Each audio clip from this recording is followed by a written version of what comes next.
ආසාවත් එක්ක එළවලු වලින් පස්සේ මම කවුන්සලින් කෝස් එකක් කරා.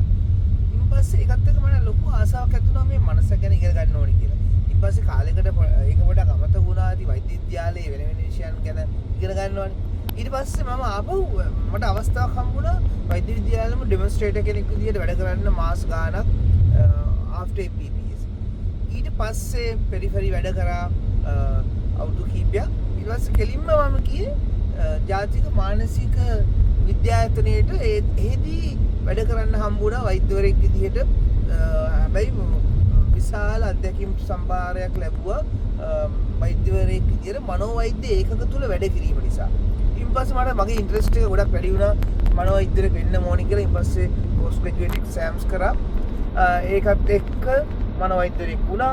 ඊට පස්සේ මම විවිධ පළාත්වල වැඩ කරා විශේෂඥ මනෝවෛද්‍යවරයෙක් විදියට. ඒ කියන්නේ පොළොන්නරුව, අනුරාධපුරේ, බදුල්ල, ඒ වගේ ගාල්ලේ මේ බලපිටිය, ඇල්පිටිය රෝහල් වල.